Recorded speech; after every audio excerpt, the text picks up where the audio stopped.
नमस्कार दोस्तों, आप सभी का स्वागत है एक और महत्वपूर्ण अध्ययन सेशन में।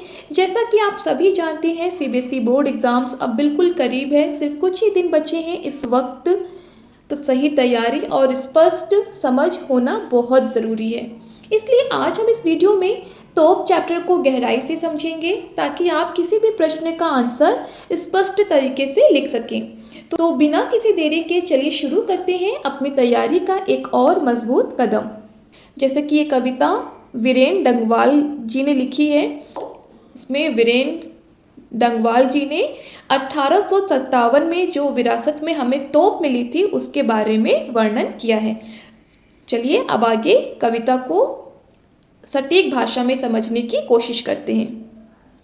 कंपनी बाग के मुहाने पर धर रखी गई है यह 1857 की तोप। इसकी होती है बड़ी संभाल, विरासत में मिले कंपनी बाग की तरह साल में चमकाई जाती है 2 बार। यहाँ पर जो मुहानी शब्द का अर्थ है वो है प्रवेश द्वार।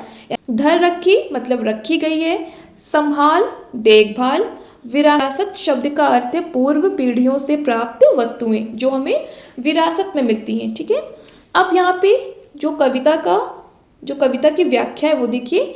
कवि कहते हैं कि यह जो 1857 की तोप आज कंपनी बाग के प्रवेश द्वार पर रखी गई है, इसकी बहुत देखभाल की जाती है।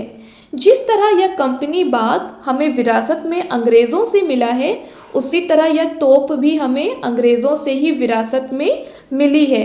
जिस तरह कंपनी बाग की साल में 2 बार अच्छे से देख रेख की जाती है, उसी तरह तोप को भी साल में 2 बार चमकाया जाता है। ठीक है, आई होप आपको काव्यांश 1 अच्छे से समझ में आ गया होगा। अब हम काव्यांश 2 देखते हैं।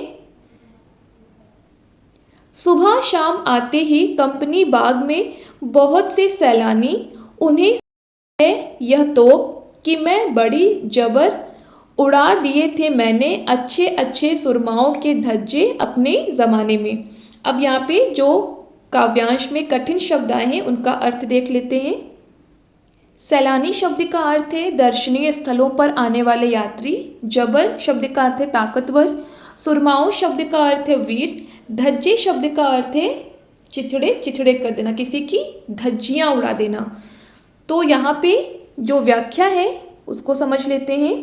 कवि कहते हैं कि सुबह और शाम को बहुत सारे व्यक्ति कंपनी बाग में घूमने के लिए आते हैं। यह तोप उन्हें अपने बारे में बताती है कि मैं अपने ज़माने में कैसी थी, बहुत ताकतवर थी और मेरे अंदर इतनी ताकत थी कि मैंने अच्छे अच्छे वीर लोगों के क्या कर दिए हैं, चिथड़े उड़ा दिए हैं, उनकी धज्जियाँ उड़ा दी हैं। हम देखते हैं काव्यांश 3।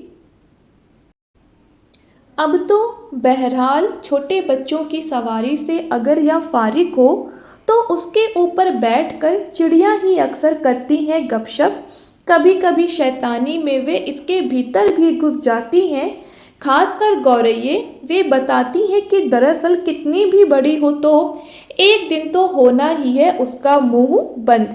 यहाँ बहरहाल का मतलब है बुरी स्थिति यानी बुरा हाल होना, बुरी कंडीशन होना। फारिग शब्द का अर्थ है मुक्त हो जाना, खाली हो जाना, आज़ाद हो जाना। तो इस काव्यांश का जो अर्थ है, कवि कहते हैं कि अब तोप की जो स्थिति है वो बहुत बुरी हो चुकी है। छोटे बच्चे इस पर बैठकर घुड़सवारी का खेल खेलते हैं।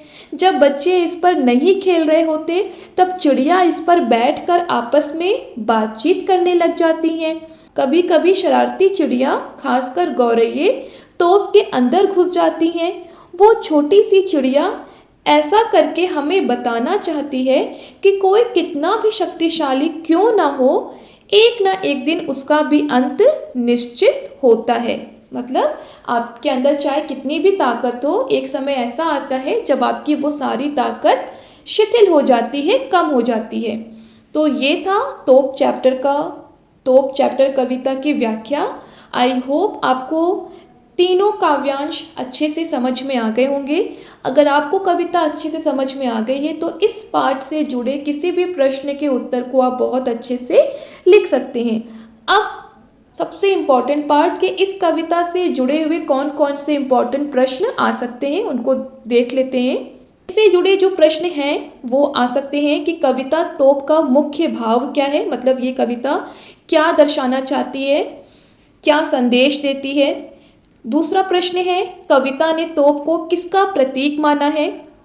तीसरा जो प्रश्न है वो है तोप कविता को आज के समाज से कैसे जोड़ा जा सकता है। और सबसे ज़्यादा मुझे महत्वपूर्ण प्रश्न लगता है वो आपसे पूछा जा सकता है वो है कि तोप को साल में कितनी बार चमकाया जाता है। तो ये प्रश्न आपके लिए बहुत ज़रूरी है। इन प्रश्नों की आप अच्छे से प्रैक्टिस कीजिएगा। अगर किसी भी प्रश्न का आप उत्तर लिखने में असमर्थ हो या आपको नहीं मिल रहा है तो आप मुझे कमेंट सेक्शन में ज़रूर बताइएगा। मैं आपको उस प्रश्नों के उत्तर ज़रूर शेयर करूँगी। तो दोस्तों आज हमने तोप चैप्टर को पूरी तरह समझा और कविता का भी आनंद लिया। अब आप इसे ध्यान से दोबारा पढ़ें, अपने नोट्स बनाएं और प्रैक्टिस करें। याद रहे अब एग्ज़ाम में सिर्फ कुछ दिन बचे हैं, इसलिए स्मार्ट स्टडी करें और सेल्फ कॉन्फिडेंस बनाए रखें। अगर आपको कोई भी डाउट हो तो कमेंट में लिखना ना भूलें। वीडियो पसंद आई हो तो लाइक करें, शेयर करें और हमारे चैनल को सब्सक्राइब करें ताकि आपको आगे के सभी महत्वपूर्ण वीडियोस की जानकारी मिलती रहे। ऑल द बेस्ट आपके एग्ज़ाम्स के लिए। मेहनत करें, विश्वास रखें और सफलता आपकी होगी। मिलते हैं अगले वीडियो में। धन्यवाद।